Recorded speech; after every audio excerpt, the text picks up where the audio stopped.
ज्याला जगद्गुरु तुकोबरा म्हणतात. आता कोटी धावे म्हण तुमचे चरण देखील. अभंगाच्या प्रथम ज्यांना जगद्गुरु तुकोबरा म्हणले आता कोटी धावे म्हण.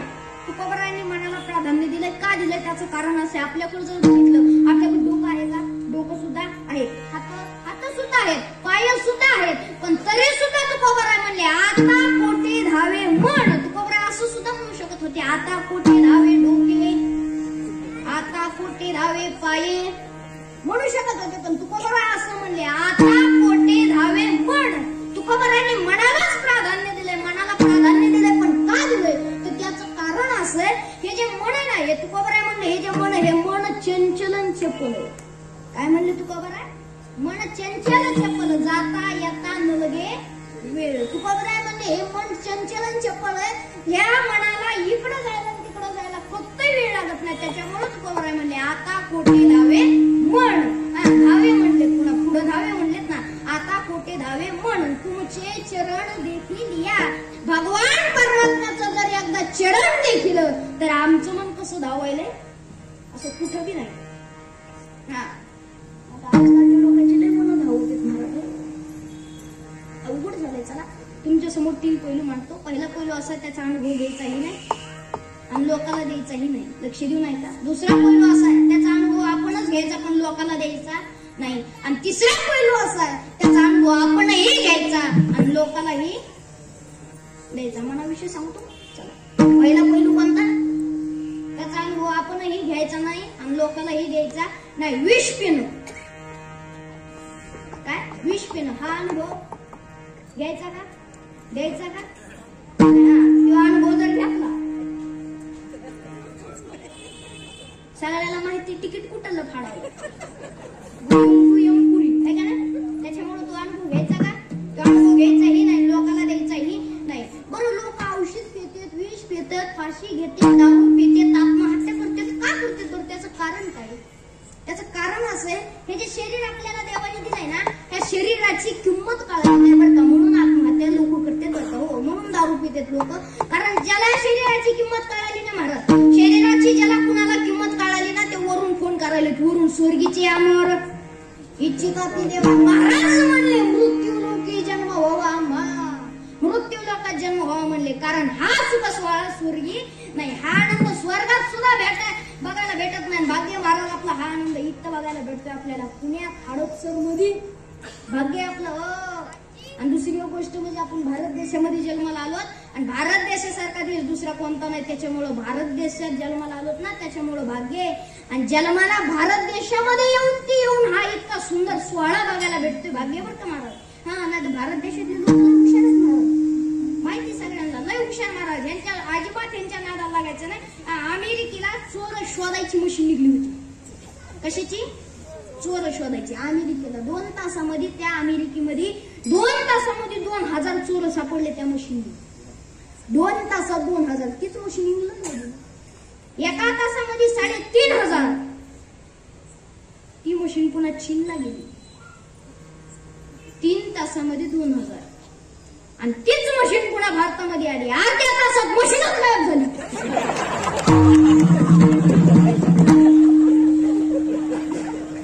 ते भारतातले लोक हुशार आहेत महाराज, लय हुशार.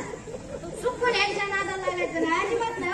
आता अमेरिकेमध्ये अशी कुठं पॉलिश करायची मशीन निघली आणि तिथं आपला भारताचा माणूस गेला आणि ती मशीन अमेरिकेमध्ये अशी चौकामध्ये लावलेली असायची. आपलं एटीएम कसं चौकामध्ये लावलेलं असतंय ती मशीन तशी चौकामध्ये लावलेली असायची. आता तिथं भारताचा माणूस गेला. त्या मशीन मध्ये एक आठ होती, पहिला पाय टाकला ते पॉलिश होऊन निघायचा, पण दुसरा पाय टाकला की पाय सोडत नाही, पैसे टाकले की मग तिथं भारताचा माणूस गेला. लय हुशार भारताचा माणूस.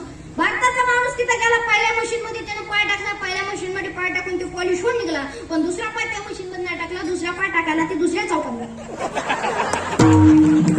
इतके हुशार महाराज. त्याने पॉलिश केले ना आपापला किती निघाला. पुन्हा नंतर तिथं अमेरिकेचा माणूस आला कुठं पॉलिश करायला.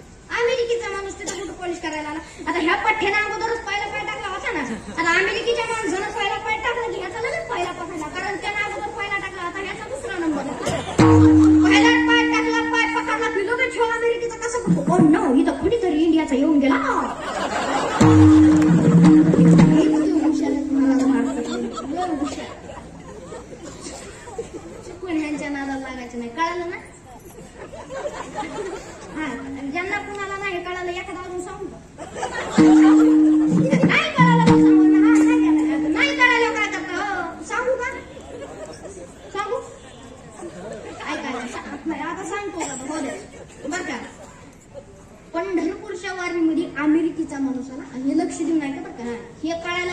4G रेंज लागते, तिथं 2G चलत नाही, 4G लागते त्याला. हो लक्ष देऊ नाही का बरं का.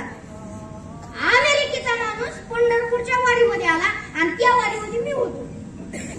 त्यानं दर्शन घेतलं, गपचिप दर्शन घ्यावं ना. त्यानं दर्शन घेतलं, दर्शन घेतल्याच्या नंतर हळूच माझ्याकडे आला. नुसता आला नाही, त्यानं असा धोत्राचा काष्टा धरला, असा धोत्राचा काष्टा धरला. पुन्हा मला विचारतो, ह्याला काय म्हणतात, ह्याला काय म्हणतात. मी म्हणलं काष्टा म्हणतात. ते म्हणला नो, काष्ट काय म्हणतात.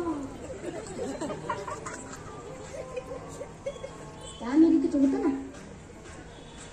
त्याला म्हणलं आता काष्टच म्हणतात. आता त्याला नाव पाहिजे होतं इंग्लिश मध्ये, नेमकं काष्टाला काय म्हणतात. पण आता इंग्लिश मध्ये कुठं काष्टाला नाव आहे का बरं. MBBS, B.Ed, 10वी 11वी 12वी फर्स्ट इयर सेकंड इयर आहे कुठं. इंग्लिश मध्ये काष्टाला नाव आतापर्यंत तुम्हाला कोणाला सापडले का. नाही म्हणा. त्याला म्हणलं काष्टच म्हणतात. ते तितक्यावर बसलं ना, ते असं पुढून आलो आणि पुढून येऊन असं धोतर पुन्हा म्हणतात ह्याला काय म्हणतात. ते म्हणलं धोतर म्हणतात. ते म्हणलं नो, काष्ट काय म्हणतात. धोतराला कुठे इंग्लिश मध्ये नाव, धोतरच म्हणतात. धोतरच म्हणतात म्हणलं. पण त्याला बी मी म्हणलं तू 2 मिनिटं थांब, तुला तुझ्याच भाषेत उत्तर देतो. त्याच्या गळ्यामध्ये होता टाय. मी त्याच्या गळ्यातला टाय धरला आणि त्याला म्हणलं ह्याला काय म्हणतात. त्याने इंग्लिश मध्ये सांगितलं द फ्रंट टाय. फ्रंट म्हणजे समोरचा किंवा पुढचा. त्याने इंग्लिश मध्ये सांगितलं द फ्रंट टाय. त्याला म्हणलं द बॅक टाय. पुढचा टाय मागचा टाय. कळलं का. ज्यांना नाही कळलं ते काल्याचा प्रसाद घ्यायला या.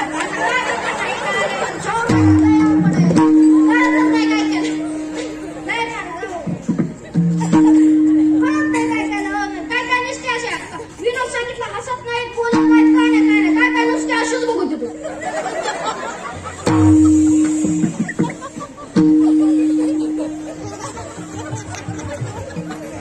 मला वाटलं गेलं गेलं काय जात नाही. हसलं पाहिजे, मोकळं राहिलं पाहिजे, राहिलं पाहिजे बरं का. हा, कारण जे खळखळून हसतं ते मोकळ्या मनाचं असतं. लक्ष द्या नाही का. जे खळखळून हसतं ते मोकळ्या मनाचं असतं आणि जे गालात हसतं ते प्युअर आपल्या वाटीचं असतं.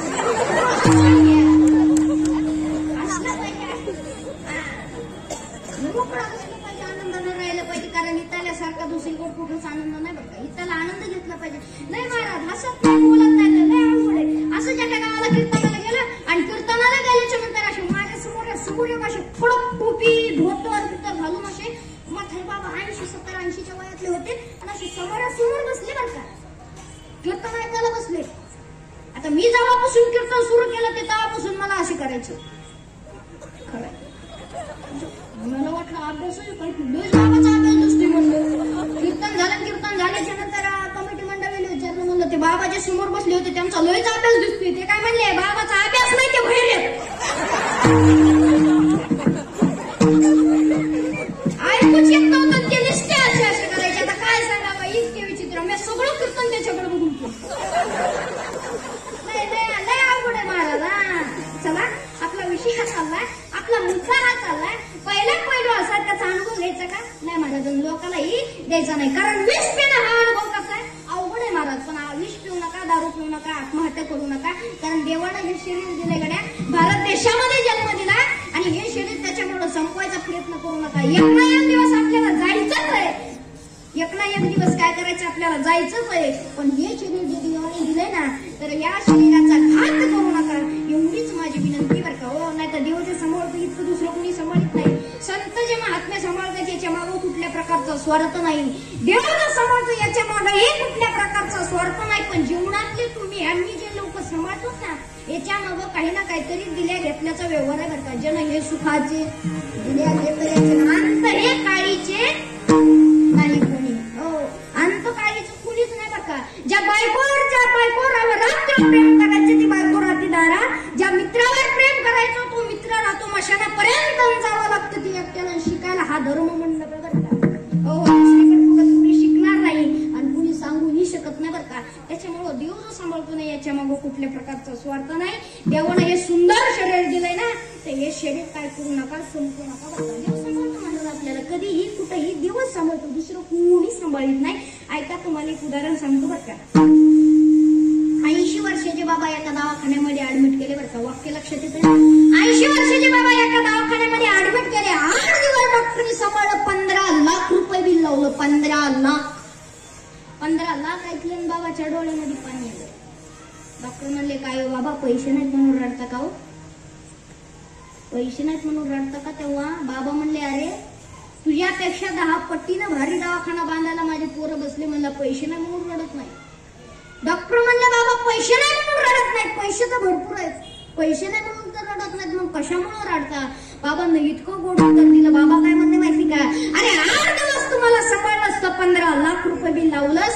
अरे तुम्हाला 8 दिवस सांभाळलं असतं, 15 लाख रुपये बिल लावलं. जगाच्या मालकानं मला 80 वर्ष सांभाळलंय, पण अजून 1 रुपया सुद्धा बिल इतका देव कधीही कुठेही केव्हाही आपल्याला फक्त देवच सांभाळतो. त्याच्यामुळे देवानं हे शरीर दिलंय, हे शरीर संपू नका. हा सुंदर शरीर दिले, पुन्हा मिळेल का नाही भरोसा नाही, भरोसा नाही, पुन्हा मिळेल का नाही त्याच्यामुळे भरोसा नाही. त्याच्यामुळे ह्याचं काही चीज करून घ्या बरं का, भाग्य आहे. आणि इतका हा सुंदर अशा प्रकारचा सोहळा बघायला भेटतोय. हा सोहळ्यामध्ये या, इथल्यासारखा आनंद दुसरीकडे कुठंच नाही दादा. विठाला विठाला